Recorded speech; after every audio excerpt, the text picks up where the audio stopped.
praises to Yahweh, Bahashem Yahweh Shai, Bahashem Habakkuk, and I'm saying double honors to our apostles and elders here at Great Millstone. So we was at camp and we was having a conversation, and when you're at camp in the spirit, all kind of ideas for videos come to your mind.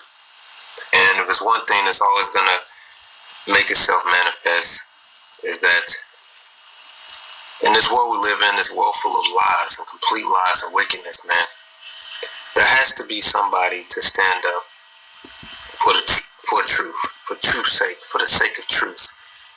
Because these people today, just by saying simple statements that are truthful, these are considered inflammatory statements. And people will look at us or look at you because you stand wholeheartedly for the truth, and they'll just wonder, like, okay, well, why you like that? Why not just conform to the world? Why not just keep a low profile? Why not just, conform with what's the new normal and the new narrative, and just keep the truth in yourself? And the proper response would be for truth's sake. And the fact remains is that somebody has to do the job. Somebody has to.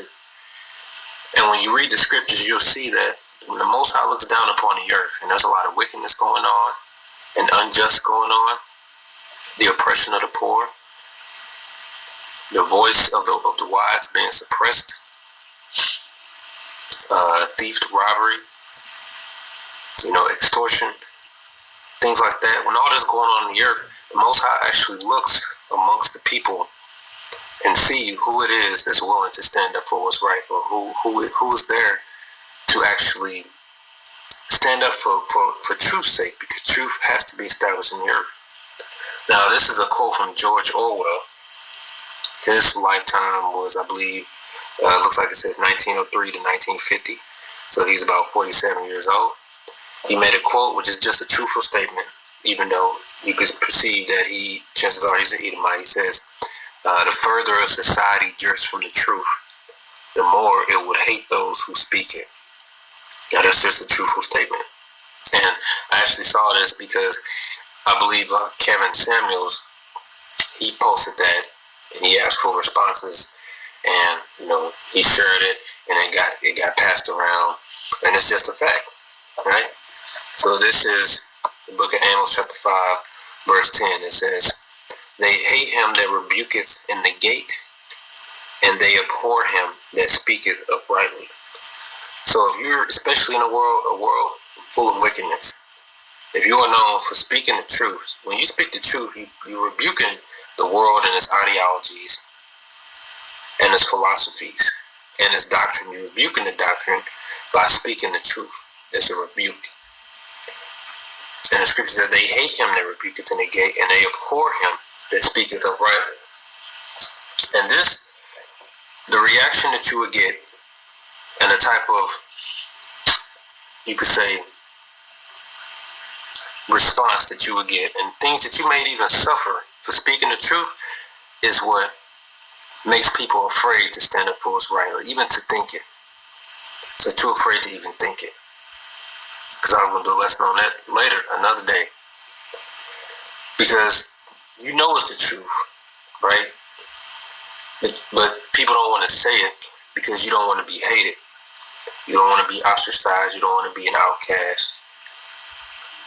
But like the statement says, the further society drifts from the truth, the more they hate those who speak it. So just speaking the truth now is considered hate speech. And if you speak what's the truth, you are the one that gets punished. You for speaking the truth. They say, look, man, you're radical. All right, you're somebody who condones hate speech or whatever. Speaking the truth. The truth has to be declared. The truth must be stated.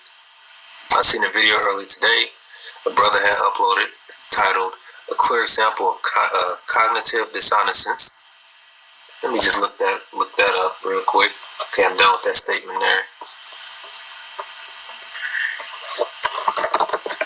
Cognitive dissonance, which means the state of having inconsistent thoughts, beliefs, or attitudes, especially as relating to behavioral decisions and attitude change. Because the point of that video was it was a brother that was on the bus, or he's riding a train, And he was pretty much rebuking Jakes for wearing like masks and stuff, 2 masks. And he was breaking it down to him. He was giving him the science. And Jake tried to come back with saying, oh, you know, it's because it's a virus. But he broke it down like, look, virus is in your body. We've been living with virus for a long time. What's the problem? Then he told him, he said, your body needs oxygen, not carbon dioxide. That's what you breathe out. There's a reason. That's how it's supposed to be. Then another Jake tried to jump in there, and all they were arguing with was the emotions. They couldn't handle the truth. Jake doesn't like truth. Niggas don't like the truth. And he ended up getting kicked off the bus, the Metro, for speaking the truth. But they didn't do nothing to those guys, and those guys are the ones that threatened him, like, bro, I'm gonna hit you, I'm gonna fight you, whatever, for speaking the truth. But he's the one that got kicked off the bus. I said, you see, ain't that something? Those who stand up for righteousness, you're the ones that get punished. But you know what? Somebody has to do it. Somebody has to. I believe it's the book of Isaiah, maybe chapter 2. I know it's Isaiah.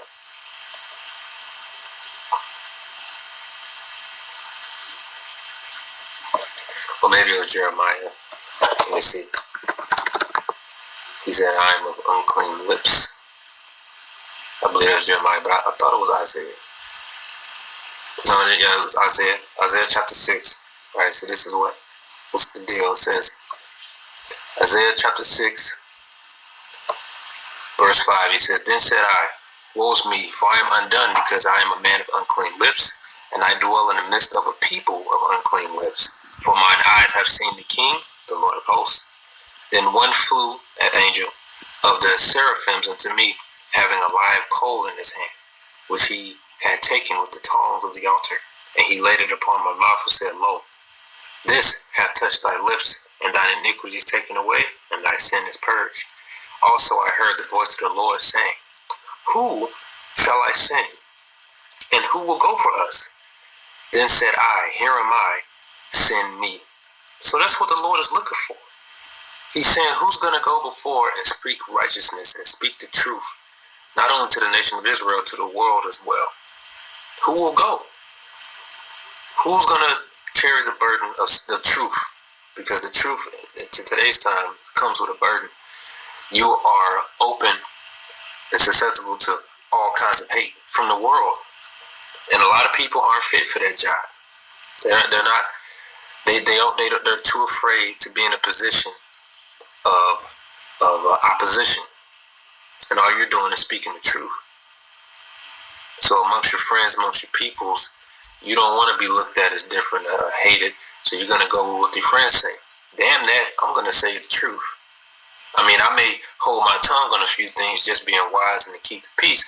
But all the people I hang around with, they already know how I am. So they either don't bring the subject up, or they keep the subject to like a minimum, because they know if I respond and the way I respond, the whole mood's going to change.